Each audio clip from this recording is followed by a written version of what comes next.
Prophase first की इसके चारों तरफ कुछ स्ट्रोमल कोशिकाएं आके इकट्ठी होने लग जाती हैं, सिर्फ इकट्ठी होने लगी हैं। इसी अवस्था को कहा गया प्री प्राइमोर्डियल फॉलिकल, पूर्व प्राइमोर्डियल पुट्टिका। अब बच्ची का जन्म हुआ, जैसे ही बच्ची का जन्म हुआ तो प्राथमिक ऊसाइड और प्राथमिक ऊसाइड के चारों तरफ जो स्ट्रोमल कोशिकाएं आके इकट्ठी हुई थी वो अब चिपक जाती हैं और चपटी हो जाती हैं। इन्हीं को फ्लैट सेल्स कहा गया और इसके बाहर की तरफ एक बेसमेंट मेम्ब्रेन आ जाती है और इसी संरचना को कह दिया आपने प्राइमोर्डियल पुट्टिका। क्या कह दिया? Primordial follicle. प्राइमोर्डियल फॉलिकल ही उपस्थित होती है बच्ची में जन्म के समय। तो जन्म के समय कौन सी फॉलिकल? Primordial follicle. और कौन सा oocyte जो किस अवस्था में है? प्रोफेज फर्स्ट की। क्लियर है? जन्म हो गया, जन्म से बचपन चला गया, बचपन से यौवनारंभ, यौवनारंभ हुआ, प्यूबर्टी आई, हाइपोथैलेमस से कौन सा हार्मोन? जीएनआरएच। कहां गया?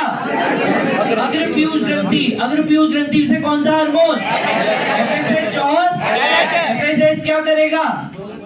एफएसएच का पूरा नाम फॉलिकल स्टिमुलेटिंग हार्मोन। क्या? मतलब किसने किसको प्रेरित किया? फॉलिकल को।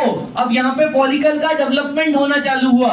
जो अभी तक चपटी सेल थी अब वो हो गई स्तंभाकार, और जो प्राथमिक oocyte था उसने अपने चारों तरफ एक ग्लाइकोप्रोटीन की बनी हुई झिल्ली का निर्माण कर दिया जिसका नाम जोना, जिसका नाम कोशिकीय या अकोशिकीय? तो एक अकोशिकीय ग्लाइकोप्रोटीन की बनी संरचना का निर्माण कर दिया जिसका नाम जोना, और इसी फॉलिकल को कह दिया अर्ली प्राइमरी फॉलिकल।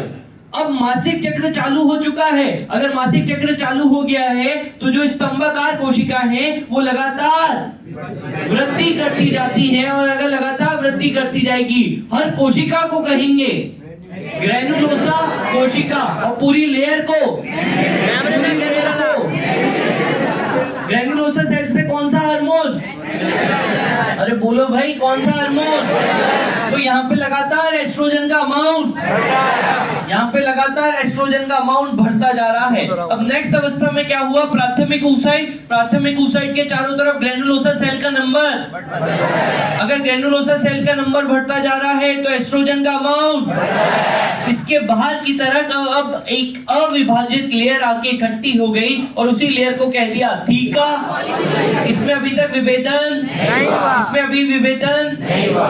अब यहाँ पे क्या हुआ? जो प्राथमिक oocyte था, प्राथमिक oocyte के चारों तरफ ग्रैनुलोसा सेल आए और ग्रैनुलोसा सेल के बाहर की तरफ जो थीका फॉलिकुलाए थी वो दो लेयर में विभाजित हो गई, थीका एक्सटर्ना और थीका एक्सटर्ना तो बनी कोलाजन फाइबर के इकट्ठे होने से, जबकि ग्रैनुलोसा सेल रूपांतरित हुई और उन्होंने ही बना दी थीका इंटरना से भी कौन सा हार्मोन? थीका इंटरना से कौन सा हार्मोन?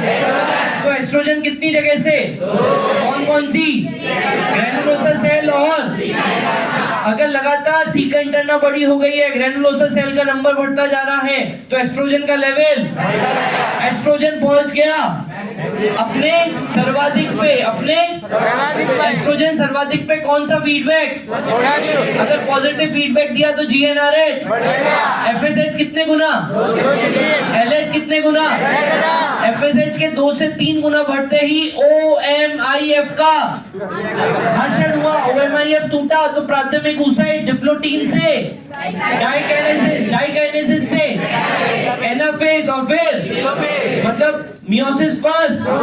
अगर मियोसिस फर्स्ट कंप्लीट तो जो प्राथमिक oocyte था बदल गया, तो तृतीय पुट्टिका में कौन सा oocyte? Secondary oocyte। बात समझ में आ रही है? अब यहाँ पे एक गुहा बन गई जिसको आपने एंट्रम कह दिया। क्या कह दिया? एंट्रम के अंदर लिक्विड बढ़ता गया जिसका नाम लिक्वर। अगर ये द्रव्य बढ़ता जाएगा तो द्रव्य के बढ़ने की वजह से प्रेशर पड़ेगा, और अगर प्रेशर पड़ा बेटा जी तो जो सेकेंडरी oocyte अभी तक सेंटर में था, सेंटर से इसेंट्रिक हो गया, सेंटर से नीचे आ गया, और नीचे आने के बाद जिन कोशिकाओं से जुड़ा हुआ रहता है उन्हीं कोशिकाओं को कहा गया डिस्कस प्रोलिगेरेसिस। क्या कहा गया? डिस्कस प्रोलिगेरेसिस। इसके चारों तरफ 3 से 4 लेयर आ गई ग्रेनुलोसा सेल की, और इन्हीं 3 से 4 लेयर को कहा गया क्यूमुलस उफेरिकस। क्या कहा गया? क्यूमुलस उफेरिकस ही आगे चल के निर्माण करती है कोरोना। किसका निर्माण? Corona radiata. तो कोरोना रेडिएटा का निर्माण करने का कार्य क्यूमुलस। LH कितने गुना बढ़ चुका था? LH के 6 से 10 गुना बढ़ते ही कोलाजिनेज का संश्लेषण हुआ। किसका? कोलाजिनेज किसको तोड़ेगा? कोलाजन को। किसको? कोलाजन से कौन बना हुआ है? Theca externa. ये वाली लेयर कौन सी? थीका। अगर इसने थीका एक्सटर्ना को तोड़ा तो सेकेंडरी oocyte यहां से, तो मतलब ये ग्राफियन पुट्टिका फट गई। क्या हुआ? ग्राफियन पुट्टिका फटी, और दूसरा अंडाशय के अंदर कौन सी लेयर? ट्यूनिका एल्ब्यूजिनिया, सघन सफेद संयोजी उत्तक से बनी हुई ट्यूनिका। तो ट्यूनिका एल्ब्यूजिनिया टूटी, ट्यूनिका एल्ब्यूजिनिया टूटी और ग्राफियन पुट्टिका भी फट गई। तो सेकेंडरी oocyte ग्राफियन पुट्टिका से बाहर निकला। ग्राफियन पुट्टिका से बाहर निकला ही ओवरी में छेद हो चुका है। ओवरी में छेद हो गया तो ओवरी से भी सेकेंडरी oocyte बाहर निकलता है। सेकेंडरी oocyte के ओवरी से बाहर निकलने को ही कहा जाता है ओव्यूलेशन, अंडोत्सर्ग। तो अंडोत्सर्ग करवाने के लिए कौन उत्तरदायी? LH उत्तरदायी है। क्लियर है? तो ये फटी हुई ग्राफियन पुट्टिका। अब ये सेकेंडरी oocyte कहां चला गया? झल्लरी में, झल्लरी से कीपक में, कीपक से तो ये पहुंच गया है फैलोपियन ट्यूब में पहुंच चुका है। अगर अब यहाँ पे बात करें LH कितने गुना था? 6 से। LH के 6 से 10 गुना होने की वजह से EGF का निर्माण हुआ, एंडोथेलियल वृद्धि कारक का निर्माण हुआ, और एंडोथेलियम की वृद्धि करा दी। तो इसमें एक ब्लड कैपिलरीज एंटर कर गई जिनको कहा गया एंड। ये एंड ब्लड कैपिलरीज को तोड़ने का कार्य LH जैसे ही टूटा, यहाँ पे रक्त का थक्का बन गया। रक्त के थक्के में बाइल पिगमेंट्स होंगे, मतलब बिलीरुबिन और बिलीवर्डिन टूटेंगे तो क्या, कौन सा पिगमेंट? Lutein pigment. कौन सा? अब ये ल्यूटिन पिगमेंट इन कोशिकाओं में जाके इकट्ठा हो जाएगा। इसी कोशिका को कहा जाएगा ल्यूटियल सेल्स। कौन से cell? Luteal cells. Luteal cells. और पूरी संरचना का नाम कॉर्पस। कॉर्पस ये कॉर्पस ल्यूटियम जो होती है, ये कॉर्पस ल्यूटियम येलो बॉडी कहलाती है। क्या, कौन सी बॉडी? कॉर्पस ल्यूटियम से हाई अमाउंट में मॉडरेट औसत रूप से, हाई अमाउंट में औसत रूप से। अगर यहाँ पे अगर निषेचन हो गया तो ये कॉर्पस ल्यूटियम 9 महीनों के लिए किस हार्मोन की वजह से? HCG। किसकी वजह से? कहां से आया? ट्रोफोब्लास्ट कोशिका से। कहां से? ब्लास्टुला की ट्रोफोब्लास्ट कोशिका से। कहां से? Trophoblast sales of blastula, blastula की ट्रोफोब्लास्ट कोशिका से।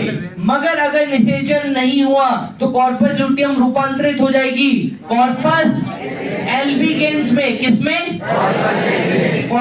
कॉर्पस एल्बिगेंस कोई भी हार्मोन का स्त्रावन नहीं करता, तो उसका क्या हो जाएगा? अगर हाशन हो गया तो ये चक्र वापस से। क्लियर है? चलिए सर, निकालिए एनसीईआरटी। अब एनसीईआरटी